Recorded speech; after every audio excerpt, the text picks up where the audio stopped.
Hey guys, Creator Mom, buenos dias. Okay, so today I want to talk about separating from unresourceful beliefs. And I feel as though the opportunity arises to do this when we become excessively emotional in a negative way. So, the other day I experienced this and it made me really want to talk about it even more, right? So I had this influx of really negative emotions about myself, which I realized, oh, this is the old record playing again. This is what I used to feel back then, and it's coming for me again because I really don't know why the emotions were coming, but they were there, and it could have been it could have been sprung on through hormones also, because I feel like certain times of the month intensify things, intensify emotions. It's kind of, what this girl North Node Only, her channel, she was talking about this too. She said every month women have an opportunity to look at what's going on within themselves, because see, these hormones, and I'm not even talking about premenstrual, even during ovulation, anytime I guess when there's a rise in the hormones, it intensifies these emotions, and it forces you, boom, to sit down and to look at it, right? Because it's like a force field. It's like it almost overcomes you. And when you're in these negative emotions and feeling it all, it feels like it's never going to end. It feels hopeless almost. It's like, oh my God, But I feel as though once you vent and process through it, that they generally do lift. Anyways, so my point is that having these emotional meltdowns, if you will, can really be of assistance. It's nothing anybody really wants to bring on because it doesn't feel good, it feels bad, but it's like your physical body, right? Like your physical body will give you signs and symptoms. It'll say, hey, I'm here, you need to look at this, let's handle it. And it's the same thing, I guess, with the emotional body. It's like, hey, I'm here, I'm surfacing, what are you going to do about me? And I feel like you can make one of two choices in those moments, right? You can say, all right, I'm going to sit here and I'm going to feel this and I'm going to process this, and I'm going to see, actually, understand that this is actually a great opportunity for me to press into these emotions and to see what's there. What is here? Because I know, like a lot of times we can feel emotions, but just like kind of like keep going about our day, like just ignoring that they're there, like whatever, I feel like shit. But when it's actually a blessing, because when you take a moment and sit down and say, okay, what's going on here? What am I thinking right now? What am I feeling? What thoughts are coming to me? Let me bring these to the light and acknowledge them. Once you do that and you journal it out, or you talk to a friend about it, whatever, like you vent about it, then you're like, okay, these are the ways I'm feeling, these are the thoughts I'm having. Do I agree with these thoughts anymore? Okay, even though these thoughts are true, like, say a thought like, I'm lonely, I'm alone, I don't have friends, I'm never gonna make friends, right? You write all that down. You go, okay, is this true? Well, okay, that may be a fact right now in my reality. Say I don't have any friends in my reality, right? But that's not your desire. That's not the way that you always want it to be. So you're like, okay, instead of continuing to agree with that and continuing to perpetuate that thought in my life, I understand now that I need to get the ball rolling in another direction. And how I get that ball rolling in another direction is not waiting to see my outside change and then I feel happy about my life. It's deciding and making the decision now to say, I choose to believe another thing. because I don't want to continue agreeing with this and seeing this in my life, because it's obviously not my desire, right? So you say, okay, well, I'm going to choose to believe this now. And I'm going to say this to myself because this is the direction I want my life to go in. So anyways, as you can see, that moment gave you an opportunity, even, and sometimes even when you're saying this stuff to yourself, even when you're saying you're making these decisions, it may not feel real. It may not feel like anything's going to change because you're still in the midst of those emotions. They're powerful. They really are. They almost arrest you. Which is kind of good in a way, because like I said, it forces you to sit down and take a look here and see what's going on.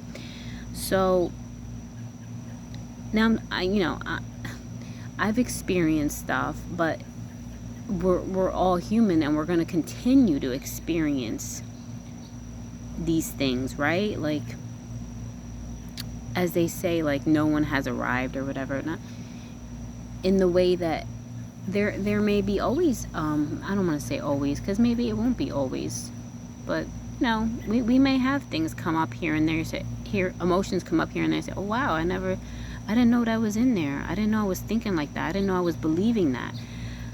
Okay, so it can assist us in figuring out what we believe about ourselves and to discover our programming, and that also lines up with narcissistic parent programming, because a lot of things come from that era in our lives, and we could sit down and say, okay, and this is where I love how Jay Reed talks about stop following the narcissist rules, because you could be having emotions and beliefs about yourself based off the narcissist rules that you didn't even realize. You could feel bad about, say, being a messy person, not really knowing how to organize your stuff properly for whatever reason. Like, it's just something that never came easy to you, but it was something that you were condemned over when you were younger, and your narcissistic parent did say, oh, you are messy, you're so messy. They used it against you. Anyways, damn mosquitoes. And then you could just be feeling down about yourself because you're like, oh my god, I'm so messy. Anyways, you get my drift here. Hey, you might be messy, but it doesn't mean that you have to feel awful about it. So that's one thing that we can begin to shift and change, because you're gonna say to yourself, well, I'm not following the narcissist rules anymore. I don't have to feel the way that they wanted me to feel. I can feel differently. I could accept that about myself now and be okay with it. Because even though I'm a messy person, hey, maybe I'm amazing over here. Like, so what? You know what I mean? Anyways, that was just an example. Okay, so to bring a little bit of Neville Goddard in here, I love reading his writing. It's just very powerful to me when I read his words. So, he says, all things are realities in a dimensionally larger spiritual world. So he goes, he uses for the scripture in 1 Corinthians, you have two men, right? You got the one who's in the natural all the time and thinks the spirit world is foolishness. And then you have the spiritual man who can perceive the things of God. So that person knows that all things are realities in a dimensionally larger spiritual world. Okay, and you can partake in those. I feel like, okay, let's see here. I'm just looking at my notes. Inner action orders all things according to the nature of itself. So inner action, right? This is about, that also lines up with looking at your emotions, looking at what you're thinking. Those are all inner actions. So, the inner actions, yeah, that's part of your emotions, because your emotions are tied to your thoughts and your imagination. Yeah, once we understand that that's ordering the things, that, that's ordering all things according to the nature of itself, I think that helps us even more so to decide to make that shift when we're brought with these old emotions. And then he says the only thing that robs people of fulfilling their desires is habit, habitually thinking a certain thing, blah, blah, blah. How do you feed and keep alive the things that you don't want? So I think by not stopping and not processing what's going on is a way to keep the things that we do not want alive. And by continuing to agree with our emotions that come from what might be our physical reality at the time, right? Because it's the whole notion of you make the decision first. You make the decision about what you're going to believe, and then the signs will follow. I think that we may really have to understand that, which it's the more you let those thoughts saturate, the more natural they become. Because at first somebody could say, of course, that's nonsense. No, I feel this way because my physical reality, and then I'm going to keep feeling that way, and we're going to be in that loop. Or when you start to understand that you make a decision first, you first decide, and then you see, then you can start to put yourself maybe on a different path, a different wavelength, a different energy, whatever.